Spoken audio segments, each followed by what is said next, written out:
Hallelujah. Praise the lord. ప్రభునందు మిక్కిలి ప్రియులైన మీ అందరికీ కూడా ఈ రోజున పరిశుద్ధాత్మ నడిపింపు మేరకు దేవుని వాక్యాన్ని వినటానికి మిమ్ములను సిద్ధపరిచిన, అలాగే వాక్యం బోధించటానికి ప్రత్యక్షత జ్ఞానాన్ని అనుగ్రహించి నన్ను సిద్ధపరిచిన దేవునికి, తండ్రి, కుమార, పరిశుద్ధాత్మ త్రియేక దేవునికి మహిమ చెల్లిస్తూ మీ అందరికీ ప్రభు పేరిట నా వందనాలు తెలియచేస్తున్నాను. ప్రియులారా, పరిశుద్ధ గ్రంథమైన బైబిల్లో నుండి లూకా సువార్త 4వ అధ్యాయము 1 నుండి 14 వచనాలు చదువుకుంటే గనుక అక్కడ చాలా లోతైన విషయాలు మనకి దేవుడు తెలియచేస్తున్నాడు. అన్నీ చదవను, కానీ 14వ వచనాన్ని నేను చదివి మీకు వినిపిస్తాను. అప్పుడు యేసు ఆత్మబలముతో గలిలయకు తిరిగి వెళ్ళెను.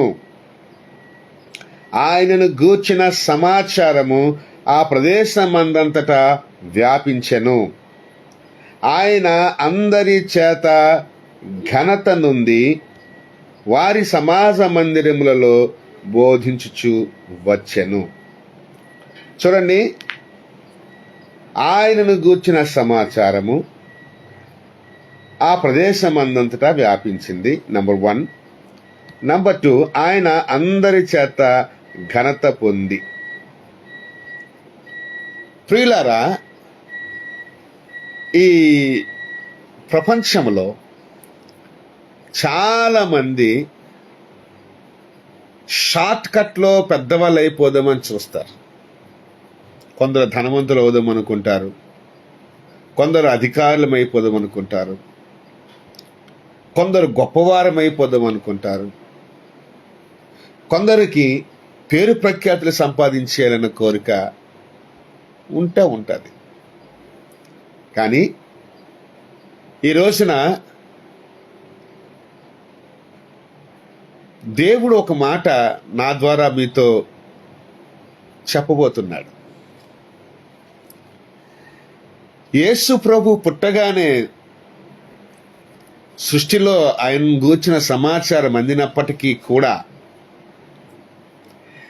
యేసు ప్రభు మనుష్యులతో ఘనత పొందడానికి, మనుష్యుల మధ్య ఆయన పరచబడ్డానికి,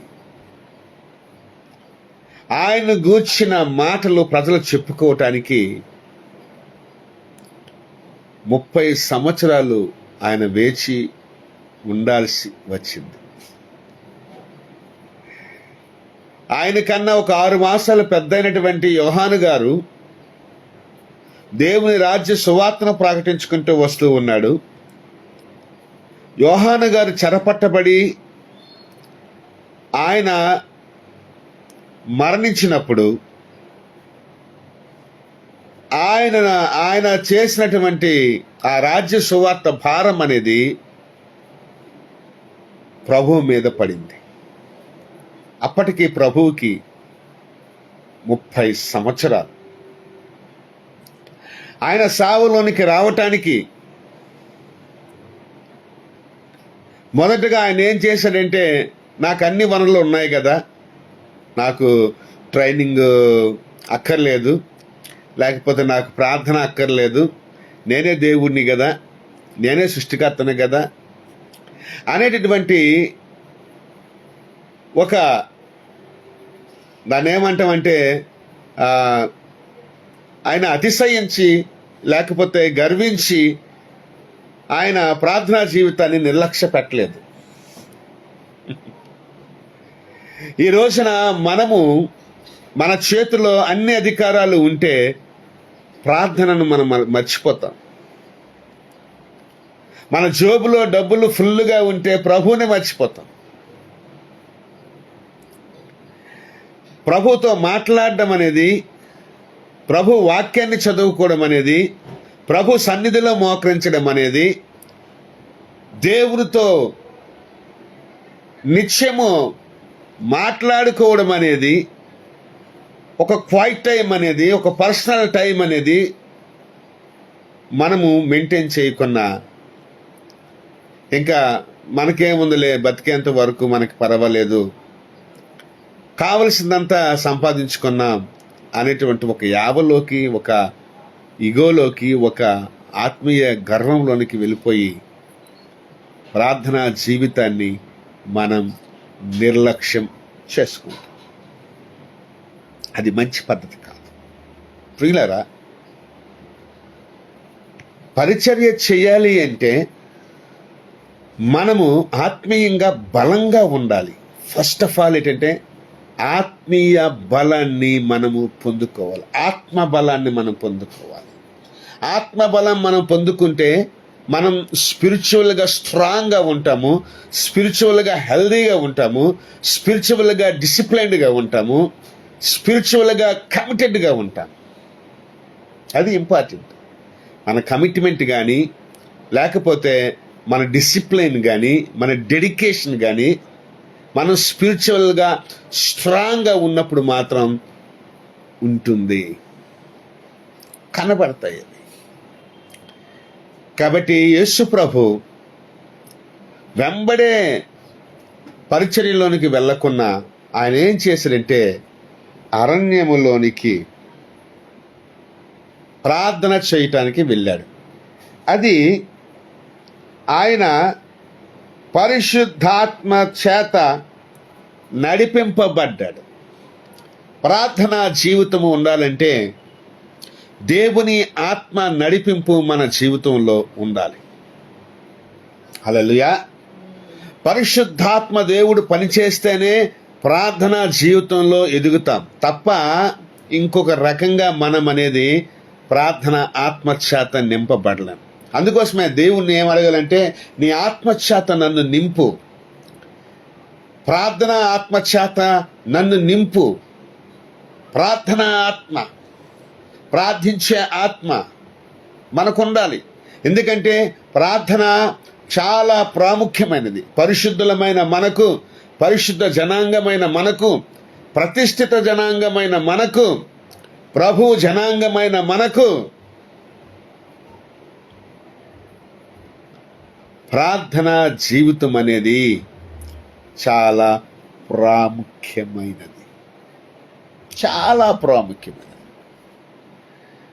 నేను ఎల్లప్పుడూ చెప్తాను, క్రైస్తవునికి ప్రార్థన అనేది ఒక ఆక్సిజన్ వాయువు లాంటిది, ఒక జీవవాయువు లాంటిది. ఆ ప్రార్థన ఆ వ్యక్తిని బ్రతికిస్తుంది, ఆ ప్రార్థన ఆ కుటుంబాన్ని బ్రతికిస్తుంది, ఆ ప్రార్థన ఆ సేవను బ్రతికిస్తుంది. సేవలో ప్రార్థనా జీవితం అనేది లేకపోతే గనుక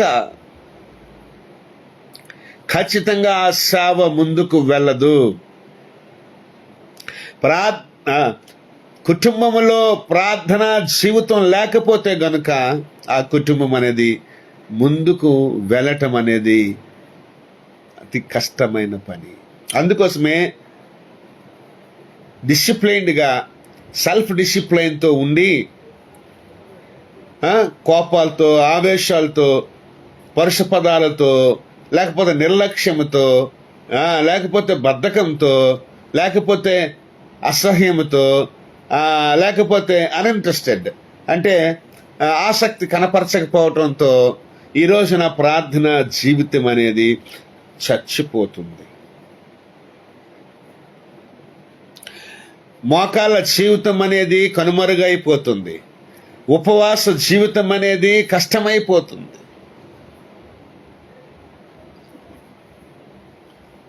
ప్రియులారా, మరి ఇవన్నీ చేస్తేనే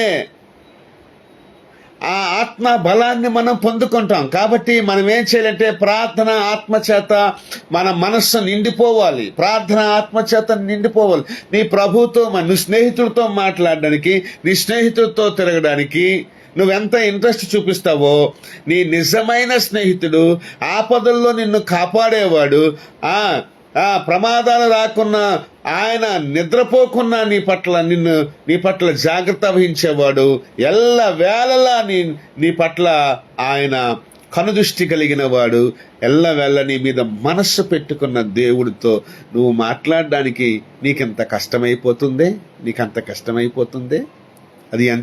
అది చాలా విడ్డూరం కాదు, అది చాలా తప్పు కదూ.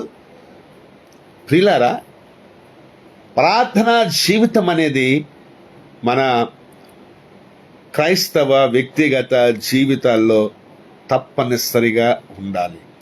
రోజుకి at least minimum half an hour, maximum ఎంతైనా ఎన్ని గంటలైనా సరే నువ్వు దేవుడితో గడపచ్చు. కానీ అలాగని నువ్వు కష్టపడడం మానేయకూడదు, నువ్వు కుటుంబాన్ని చూడడం మానేయకూడదు, అలాగే నువ్వు సంపాదించడం మానేయకూడదు. నువ్వు సంపాదిస్తూ కష్టపడుతూ ఈ ప్రపంచంలో నువ్వు ఎంత బిజీగా ఉన్నా దేవుడికి మాత్రం నువ్వు కొంత సమయాన్ని రోజు ఇవ్వగలిగితే అది నీకు ఆశీర్వాదం, నీ కుటుంబానికి ఆశీర్వాదం, నీ జీవితానికి ఆశీర్వాదం, నీ సేవా పరిచర్యకు ఆశీర్వాదం. ఇక్కడ ప్రార్థనలో ఉన్నటువంటి అప్పుడు కదా ఇప్పుడు అరణ్యం నుండి తిరిగి వచ్చిన తర్వాత యేసు ప్రభు అంటే అందరికీ తెలిసిపోయింది. యేసు ప్రభు అందరి చేత ఘనత పొందాడు. యేసు ప్రభుని గూర్చి ఆ సమాచారం ఆ ప్రదేశం అందంతటా వ్యాపించబడింది. తెలుసా? ఎవరైతే ప్రార్థనా జీవితాన్ని ప్రార్థనా యోధులుగా, ప్రార్థనా పరులుగా, ప్రార్థనా వీరులుగా ప్రఖ్యాతి పొందుతారో వారి గురించి దేశమంతా మాట్లాడుకుంటుంది. వారికి ఎక్కడ లేనన్ని ఆహ్వానాలు అందుతూ వస్తూ ఉంటుంటాయి. హల్లెలూయా, హల్లెలూయా. ఇక్కడ ప్రియులారా, ప్రార్థనా జీవితం వల్ల మనకు కలిగే మేలుల్లో కొన్ని మనం తెలుసుకుందాం. యేసు ప్రభు జీవితంలో జరిగిన ఆ సంఘటనల ద్వారా మనము కొన్ని విషయాలు తెలుసుకుందాం. ప్రియులారా, ఈ మాట చాలా ప్రాముఖ్యమైనది, మీరు జాగ్రత్తగా వినండి. ఇది మంచి సబ్జెక్ట్.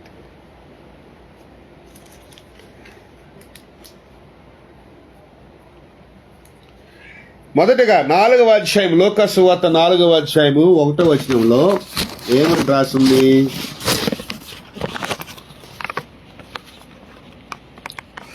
ఏమని రాయబడి ఉంది అక్కడ చదవండి.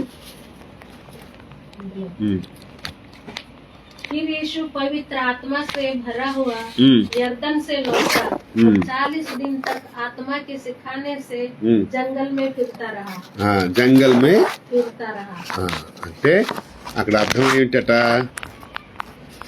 ఏమిటట?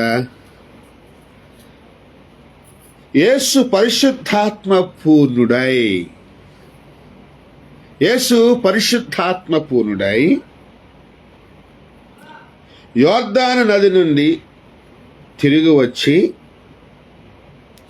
40 దినములు ఆత్మచేత అరణ్యములో నడిపింపబడాడు. అది అంటే ప్రార్థనా జీవితానికి పరిశుద్ధాత్మ నడిపింపు అనేది చాలా ప్రాముఖ్యమైనది.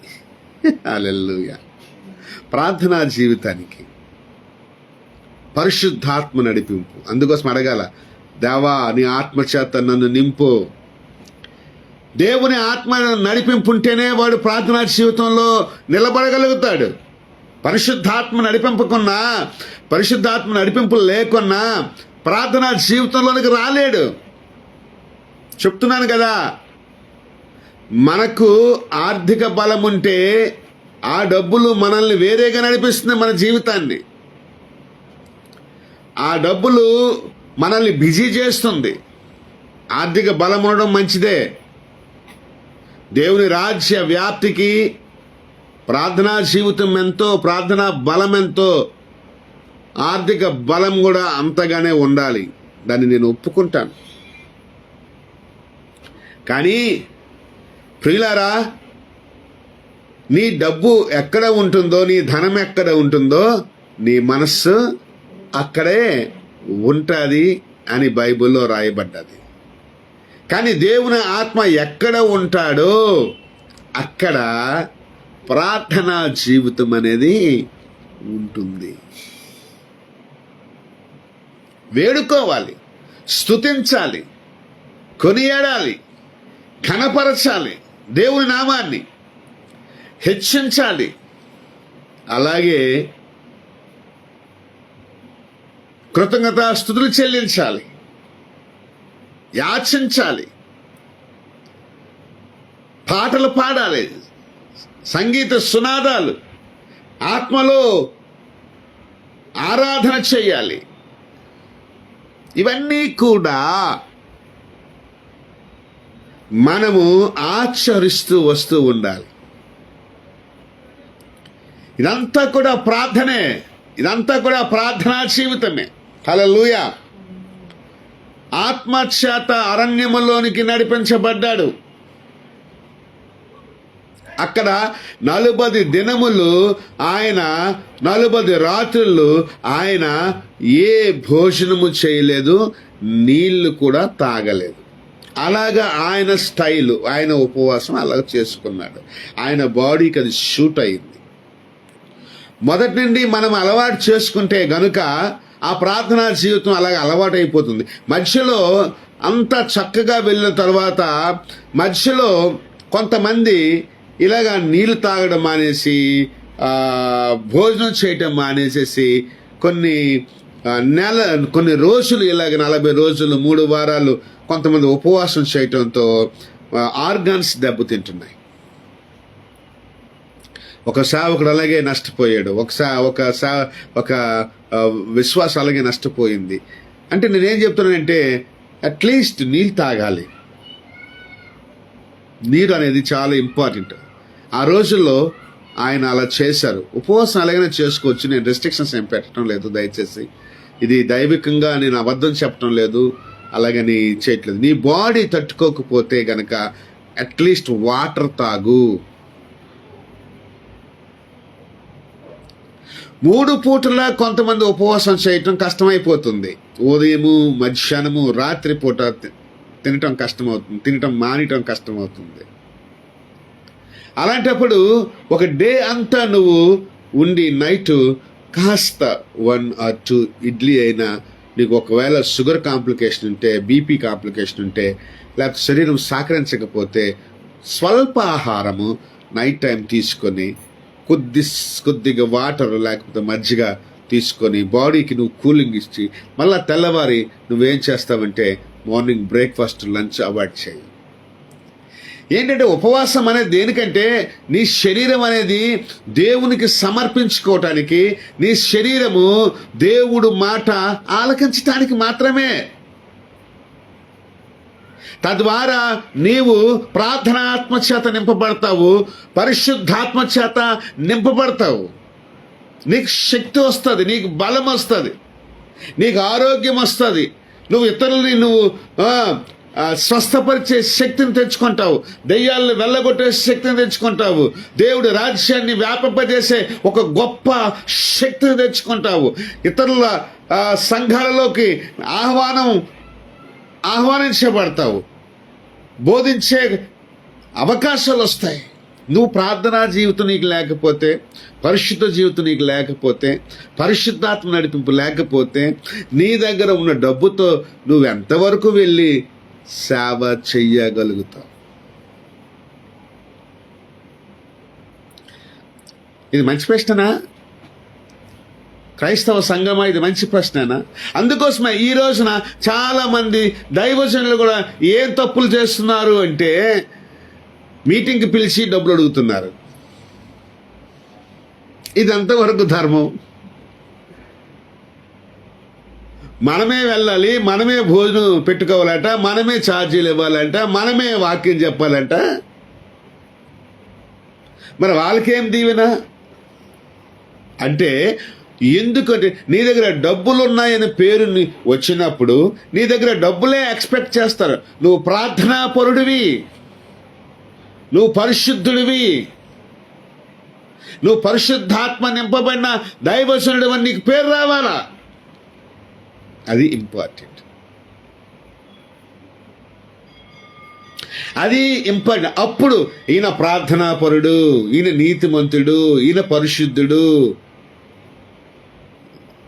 ఈయన పవర్ఫుల్ మినిస్టర్ ఆఫ్ గాడ్ అనేటటువంటి ఒక పేరు నీకు వచ్చినప్పుడు నిన్ను అనేక మంది వారి వారి సంఘాలకు పిలుచుకొని వాక్యం బోధింపజేసి నీకు కావలసినటువంటి సహాయాన్ని వాళ్ళు, లేకపోతే వాళ్ళ హృదయంలో దేవుడు ప్రేరేపించేంత వరకు నీకు సహకరిస్తారు. లేదా నువ్వు ధనవంతుడిగా పేరు పొందుతావు, నీ దగ్గర డబ్బులున్నోడుగా పేరు పొందుతావు, నువ్వు వెళ్ళి నీ హోదాను, నీ కోట్ని, నీ బూట్ని, నీ సూట్ని ప్రదర్శించి రాగలుగుతావు తప్పించి నీ ద్వారా దేవుని రాజ్య వ్యాప్తి ఎంతవరకు జరుగుతుందో ఆలోచించగలవా? లేకపోతే నువ్వు మంచి స్పీకర్ అవి అని పేరు వస్తుంది తప్ప నీ ద్వారా రాజ్యం ఎంతవరకు, దేవుని రాజ్యం ఎంతవరకు ప్రకటించబడుతుంది? నువ్వు దేవుని జ్ఞానాన్ని ఎంతగా పంచుతున్నావు? ఒకరిని పరిచయం చేసేటప్పుడు ఒకరిని ఎలాగ నువ్వు ఆకర్షించుకుంటున్నావు? Very very very important. చాలా ఇంపార్టెంట్ విషయాలు ఇవన్నీ. అయితే నీ ప్రార్థనా జీవితం అనేది బయటకు రావాలి. నీ ప్రార్థనా జీవితం బయటకు రావాలి. ఎప్పుడైతే ప్రార్థనా జీవితం అనేది బయటకు వస్తుందో, ప్రార్థనా పరుడువి, ప్రార్థనా యోధుడువు అని నీ నోటంట బయటకు వస్తుందో, అందుకు కొంతమంది ప్రేయర్ టవర్స్ కడతారు, ప్రేయర్ ఫెలోషిప్ అంటారు, కొంతమంది ప్రేయర్ టెంపుల్ అంటారు, కొంతమంది ఏంటంటే మేము ప్రార్థన చేస్తున్నాం, మీ కొరకు ప్రార్థన చేస్తాం, మీ విషయాలు తెలియచేయండి, మీ అవసరాలు తెలియచేయండి అని దానికి ఒక ఆఫీస్ పెట్టి ఫోన్ నెంబర్ ఇచ్చి అక్కడ ఒక 10 మందిని పెట్టి ప్రార్థింపజేసి దేశం కొరకు విజ్ఞాపనలు చేసి, ప్రపంచం కొరకు, పరిశుద్ధుల కొరకు, సంఘాల కొరకు, సేవల కొరకు, అనేక మంది కొరకు ఈ రోజున ప్రార్థన చేస్తున్నారు పరిచర్యల్లో. అంటే వారి ప్రార్థనా జీవితం అనేది బయట పడింది కాబట్టి. ఇంకా తర్వాత ఏం జరుగుతుంది అన్నది, దాని వెనకథలు జరిగే తతంగాలు, కథలు, కార్యక్రమాలు ఇవన్నీ నా చేత చెప్పించకండి. మీకు అవగాహన ఉన్న మేరకు మీరు ఆలోచన చేసుకోండి. నేను విరోధంగా ఎవ్వరికి ఏ పరిచర్యకు మాట్లాడడానికి నేనైతే ఇక్కడ సిద్ధంగా లేను. నేను సిద్ధంగా ఉన్నది దేనికంటే దేవుడు చెప్పిన మాట మీతో పంచుకోవటానికి సిద్ధంగా ఉన్నాను. ప్రభు నమ్ముకున్న నీవు నేను, పరిచర్యను కొనసాగిస్తున్న నీవు నేను, పరిచర్యలో కొన్ని ఫలితాలు ఇంకా అనుభవించలేకపోతున్న నీవు నేను, ప్రార్థనా జీవితంలోనికి మనం వెళ్ళకపోతే, ప్రార్థనా అనుభవంలోనికి మనం వెళ్ళకపోతే, ప్రార్థించేటటువంటి ఆత్మను మనం కలిగి ఉండలేకపోతే, మనం నిశ్చయముగా మారు మనసు పొంది దేవుని ఆత్మ చేత నింపబడి ప్రార్థించేటటువంటి ఒక గొప్ప అనుభవంలోనికి మనము వెళ్ళవలసిన వారమై ఉన్నాము. హల్లెలూయా, హల్లెలూయా. ప్రార్థన చేసేటప్పుడు శోధనలు ఎదురవుతాయి. ఎప్పుడైతే మనం ప్రార్థన చేయటానికి మొదలు పెడతామో అప్పుడే శోధకుడు వస్తాడు. ఇక్కడ చూడండి అన్నమాట, అపవాది చేత శోధింపబడుచుండెను. చూసారా, అపవాది చేత శోధించబడుచు. అపవాది అనగా సాతాను చేత. ఎప్పుడైతే మనం ప్రార్థన చేసుకుందాం, రోజుకు ఒక అరగంట, రోజుకు ఒక గంట, రోజుకు ఒక అరగంట వాక్యం చదివి ఒక గంట సేపు, ఒక అరగంట సేపు ప్రార్థన చేసుకుందామంటే అప్పుడే నిన్ను బిజీ చేయడానికి, గజిబిజీ చేయడానికి సాతానుగాడు తన ప్లాన్తో తాను వస్తాడు. లేదా నీ ఇంట్లో వాళ్ళతో నీకు కోపాన్ని రప్పిస్తాడు, లేదా నీ ద్వారా ఒక అనరాని మాట అనిపించో ఇతరులను గాయపరుస్తాడు. మొత్తానికి నిన్నైనా వాడుకుంటాడు, నీ చుట్టూ ప్రభావితం చేస్తాడు, నీ చుట్టూ ఉన్న వాళ్ళ చేత కూడా ప్రభావితం చేయిస్తాడు. అప్పుడు నిన్ను డిస్టర్బ్ చేయడానికి, ఎందుకంటే నువ్వు దేవుడితో మాట్లాడడం అనేది వాడికి ఇష్టం లేదు. నీకున్న సమయం అంతా సాతానుతో గడపడానికే ఇష్టపడతాడు, కానీ నీకున్న సమయం అంతా నువ్వు దేవుడితో గడపడానికి పరిశుద్ధాత్మ సహాయం నీకు కావాలి, నాకు కావాలి. అయితే పరిశుద్ధాత్మ నడిపింపు ఉండేటప్పుడు సాతానుగాడు ఖచ్చితంగా మన జీవితంలో దేవుని ఆత్మచేత వీడు నడిపింపబడుతున్నాడు కాబట్టి నా ఆత్మ వీడికి నేను వీడి పట్ల వ్యతిరేకంగా పని చేపిస్తానని చెప్పేసేసి వాడు ఏం చేస్తాడంటే వాడు చెయ్యాల్సిన పనులు వాడు చేస్తూ మనల్ని శోధిస్తూ వస్తూ ఉంటాడు. మొదటగా ఇక్కడ మనం గమనించుకోవాల్సిన విషయం ఏంటంటే సాతాను తన మాటలతో శోధించాడు. సాతాను తన మాటలతో శోధించాడు ప్రభువుని. నువ్వు దేవుని కుమారుడివైతే అని అన్నాడు. ఆయన దేవుని కుమారుడే. దేవుని కుమారుడు కాకపోవడం ఏంటి? ఆయన దేవుని కుమారుడే.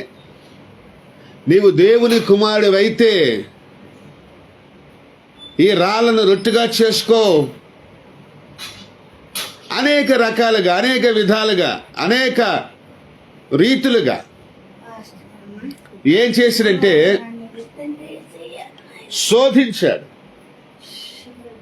అపవాది చేత శోధించాడు. శోధనలు అనేవి సాతానుగాడు తీసుకొస్తాడు.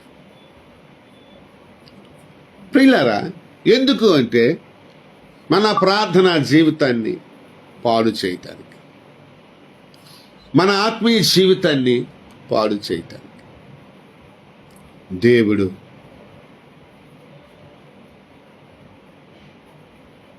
మనల్ని తన ఆత్మచేత ప్రార్థనా జీవితంలోకి నడిపిస్తుంటే సాతాను తన ఆత్మచేత మన ప్రార్థనా జీవితాన్ని పాడు చేయటానికి ప్రయత్నం చేస్తున్నాడు.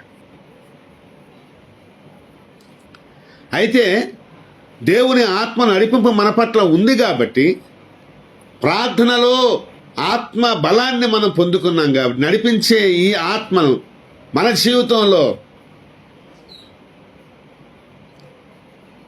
బలంగా ఉంది కాబట్టి, ఆ ఆత్మ బలము మనతో ఉంది కాబట్టి నువ్వు ఎప్పుడైతే ఒకవేళ సాతాను శోధన లొంగిపోతావో దేవుని ఆత్మ నిన్ను విడిచిపెట్టి వెళ్ళిపోతాడు.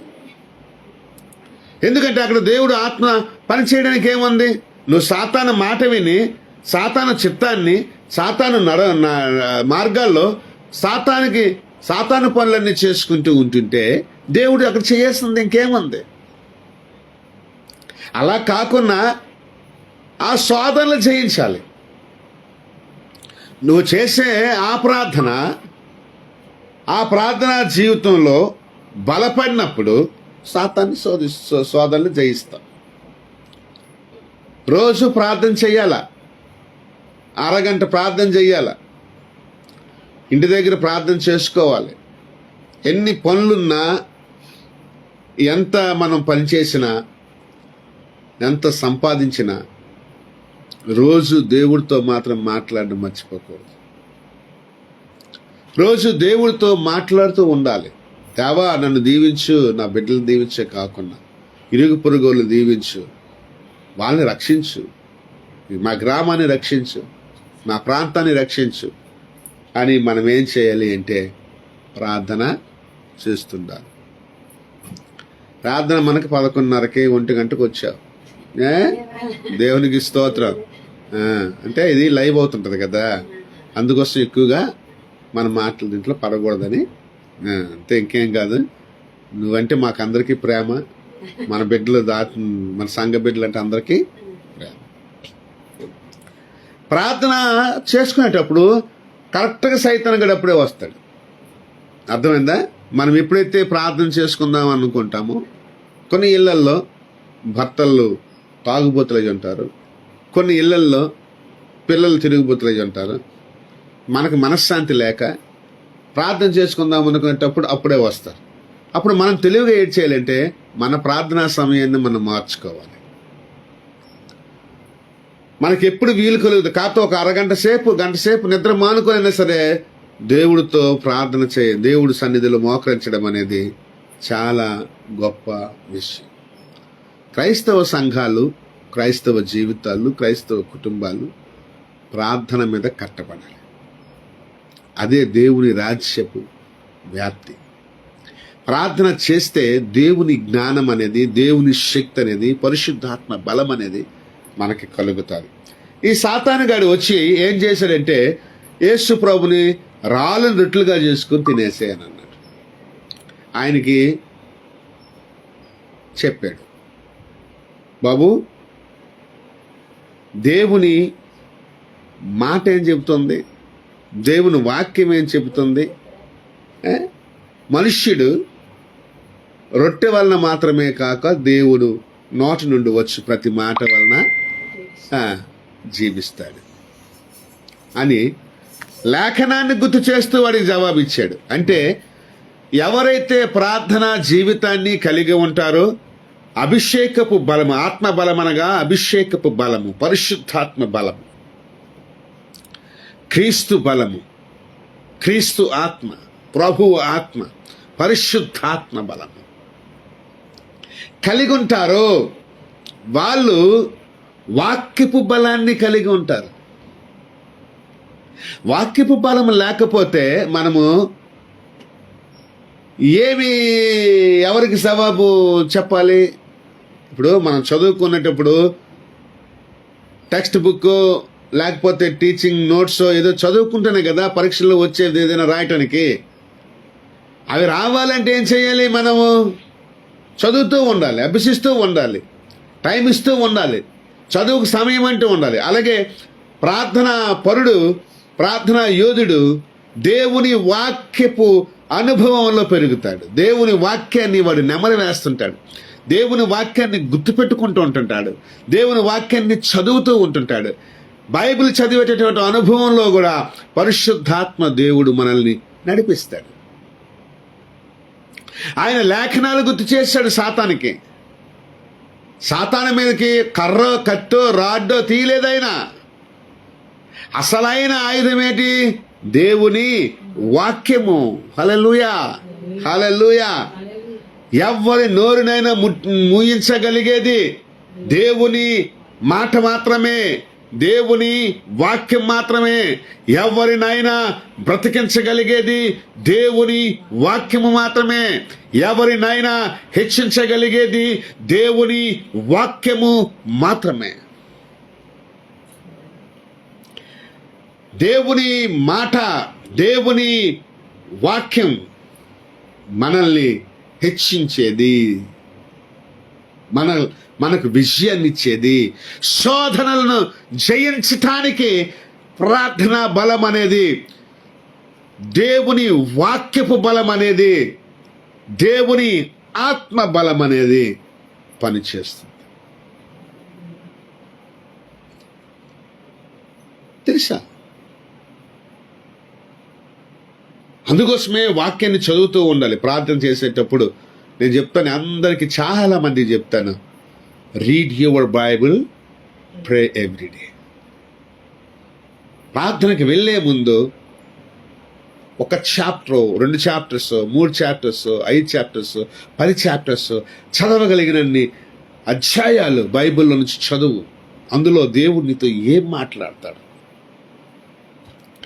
గల్లా పెట్టి వేటకి వల వేసినప్పుడు ఎలాగైతే నువ్వు వలలో పడతాయో చేపలు తీసుకొచ్చినప్పుడు దాన్ని జాడించి ఎలాగైతే ఎంచుకుంటావో మంచివన్నీ, దాంట్లో చెడ్డవేటి ఉండవు. నీకు ఆకర్షితమైనవి, నీతో దేవుడు హత్తుకునేటట్టు మాట్లాడింది, చదివింది, అవన్నీ తీసుకొచ్చి హృదయంలో పెట్టుకొని వాటిని ఒక్కసారి నెమరు వేసుకొని ప్రార్థన చేయడానికి వెళ్ళి. ఒక ఆయన అడిగాడు, 70 సంవత్సరాల సేవా జీవితాన్ని నువ్వు చేసావు కదా, సావులో నువ్వు ఇతరులకి, నీ జూనియర్స్కి ఏ సలహా ఇస్తావంటే ఆయన అన్నాడు, ఏమి లేదండి, నాకు డిగ్రీలు లేవు, నాకు బీటీహెచ్ లేదు, నాకు డీడీ లేదు, నాకు డాక్టరేట్ లేదు, నాకు బిషప్ ఆర్డినేషన్ లేదు, రైట్ రెవరెండ్ బిషప్ ఆర్డినేషన్ లేదు, ఆర్చ్ బిషప్ ఆర్డినేషన్ లేదు, నేను ఏ కాలేజీకి వెళ్ళలేదు. కానీ వాళ్ళందరికన్నా బలంగా దేవుడు నన్ను వాడుకున్నాడు. 70 సంవత్సరాల సేవా జీవితం అంటే సామాన్యమా? చెప్పండి. 70 సంవత్సరాల సేవా జీవితం అంటే it's not an easy thing. కానీ ఇక్కడ జరుగుతున్నది ఏంటో తెలుసా? టాప్ మోస్ట్ సీక్రెట్ ఒకటి చెప్తాను వినండి అని అన్నాడు. ఏమీ లేదు నాయన, నువ్వు చదవగలిగినంత వాక్యాన్ని చదువుకో,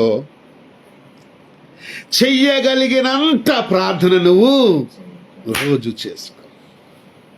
that's all the secret. 2 things. ఎన్ని అధ్యాయాలు చదవగలుగుతావో బైబిల్లో నుంచి చదువు. ఆ చదివిన అధ్యాయాలను బట్టి నువ్వేం చేయాలంటే, ఎంతసేపు ప్రార్థన నువ్వు దేవుడి దగ్గర చేయగలుగుతావో అంతసేపు ప్రార్థన చేయి. నువ్వు చదువు నీకు డిగ్రీలు లేకపోయినా, నీకు పట్టాలు లేకపోయినా, నీకు బిరుదులు లేకపోయినా, నువ్వు కాలేజీ స్టడీ నీకు లేకపోయినా, బైబిల్ కాలేజీ స్టడీ లేకపోయినా, దేవుడు వీళ్ళందరికన్నా అత్యధికముగా నిన్ను వాడుకుంటాడు అని చెప్పాడు. ఆ దైవజనుడు ఇంటర్వ్యూ నేను చూచాను. 70 సంవత్సరాల జీవితం, సేవా జీవితం. జూనియర్స్కి ఏం సలహా ఇస్తారు? నేటి సేవకులకు మీరు ఏ సలహా ఇస్తారంటే ఒకే మాట చదవండి, ఒక్కటే, చదవగలిగినన్ని అధ్యాయాలు బైబిల్లో రోజు చదువు, చెయ్యగలిగినంత ప్రార్థన రోజు చెయ్యి. నీకు ఏ పట్టాలక్కర్లేదు, నిన్ను దేవుడు అద్భుతమైన పాత్రగా వాడుకుంటాడు. హల్లెలూయా, హల్లెలూయా. శోధనలు జయిస్తావు. సాతాను శోధనలు జయిస్తావు. ఎందుకంటే సాతాను శోధన జయించడానికి బయట బుర్ర వాడకూడదు, బయట నాలెడ్జ్ వాడకూడదు, బయట లాంగ్వేజ్ వాడకూడదు, బయట భాష వాడకూడదు. ఈ లోకపు భాష వాడి నోరు ముయ్యించకూడదు ఎవరికి. కానీ పరలోకపు భాష, పరిశుద్ధాత్మ భాష, పరిశుద్ధ గ్రంథమైన బైబుల్ మాటలు, దేవుని మాటలతో నువ్వు ఇతరులను జయించాలి, సాతానును జయించాలి, శోధనలు జయించాలి. చాలా మంది జ్ఞానవంతులు ఉన్నారు ఈ రోజుల్లో. చాలా మంది చిక్కులు పెట్టే మాటలు పెట్టి మసి చేసి, మారడిగా మసి చేసి మనల్ని మభ్యపెట్టే వాళ్ళు ఉన్నారు.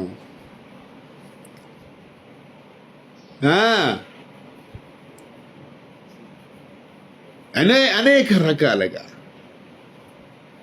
మాయాశాలం ఉంది ఈ లోకంలో. ఇది మాయాలోకం, మాయాలోకం. ఇందులో తక్కువ టమారా విద్య, గజకర్ణ గోకర్ణ విద్యలో చేయగలిగిన వాళ్ళు ఉన్నారు. మన మనస్సును మార్చగలిగిన వాళ్ళు ఉన్నారు. ఇంకా అంటున్నాడు కదా, వీలైతే పరిశుద్ధులు సైతం మోసపరిచేటటువంటి దౌర్భాగ్యమైనటువంటి ఈ మాయాలోకం, ఈ లోకపు భాష, లోకపు అధికారం మనల్ని బోల్తా కొట్టించడానికి ఎప్పుడో ఉన్నాయి. కానీ అవన్నీ జయించాలి అంటే నీకు ఆధారం. అందుకోసమే ప్రార్థనా పరుడు, పరిశుద్ధాత్మ చేత నడిపబడేవాడు ఎప్పుడు కూడా దేవుని మాట మీద ఆధారపడి బ్రతకడానికి ఇష్టపడతాడు. వాడి జీవితం అంతా కూడా దేవుని మీద ఆధారపడ్డమే, దేవుని వాక్యము మీద, దేవుని మాట మీద ఆధారపడి బ్రతుకుతాడు. శోధనల్ని జయిస్తాడు, సాతాన్ని జయిస్తాడు. దేవుని వాక్యం మీద నిలబడతాడు.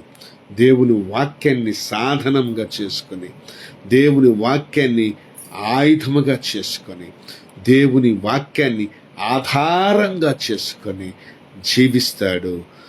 జయశీలమైన జీవితాన్ని ఆయన కొనసాగిస్తాడు. విజయాలు పొందుకుంటాడు. దేవుని కొరకు బలంగా నిలబడతాడు. దేవుని కొరకు బలముగా వాడబడతాడు. ఆయా ప్రాంతాల్లో దేవుడు తనని హెచ్చింపచేస్తాడు. తన పేరును, ప్రఖ్యాతిని వ్యాపింపచేస్తాడు. అనేక అవకాశాలు కల్పించి ఆయా మందిరాల్లో, ఆయా స్థలాల్లో, ఆయా సభల్లో అద్భుతమైన పాత్రగా ఆయన వాడుకుంటాడు. ఆయన జ్ఞానాన్ని ఆ ప్రార్థనా పరుని ద్వారా ఈ భూమిని అంతటిని నింపడానికి దేవుడు తనని బలమైన పాత్రగా వాడుకుంటాడు. అందుకోసమే మనము ప్రార్థన చేయాలి. అందుకోసమే మనం వాక్యం చదవాలి. అవి గొప్ప విషయాలతో ఆ ప్రార్థనా జీవితం మనల్ని ముందుకు తీసుకెళ్తుంది. ప్రభు మనల్ని ముందుకు తీసుకెళ్తాడు. ఇంకా అనేక విషయాలు వచ్చే వారం మనం తెలుసుకుందాం. అట్టి కృపతో ప్రార్థన ఆత్మచేత దేవుడు మనలందరినీ నింపి గొప్ప విజయాలను సాధించేటటువంటి కృపతో మన శోధనల్ని, మన పట్ల వ్యతిరేకంగా పనిచేస్తున్నటువంటి శోధకుడు శోధిస్తున్నటువంటి సాతాన్ని నీవు నేను జయించాలి అంటే పరిశుద్ధాత్మ నడిపింపు మన జీవితంలో కలిగి ఉండాలి. ప్రార్థనా జీవితాన్ని, ప్రార్థనా బలాన్ని, ఆత్మ బలాన్ని, ప్రార్థనా బలాన్ని కలిగి మనము దేవుని రాజ్య వ్యాప్తిని జరిపిస్తున్నటువంటి దేవుని బిడ్డలుగా, దేవుని దాసులుగా, సేవకులుగా జీవించాలని ఆశపడుతూ, ఆకాంక్షిస్తూ, ఆశీర్వదిస్తూ ఈ మాటలు నేను ముగిస్తున్నాను. దేవుడు మనలను దీవించి ఆశీర్వదించును గాక. ఈ మాటలు మన వినికిడిలో భద్రపరచబడి మన హృదయంలో అవి మొలకెత్తి దేవుని కొరకు మనము గొప్ప శక్తిమంతులుగా నిలబడలాగున ఈ వాక్య పరిచర్య కొరకు, విత్తబడిన వాక్యం కొరకు అవి ఫలించి మన జీవితంలో మనము ఎదుగులాగన దైవజనురాలు పాస్టమ్మ గారు విను ఉన్నారు, నా భార్య, వచ్చి ప్రార్థన చేయవలసిందిగా ప్రభుపేటకు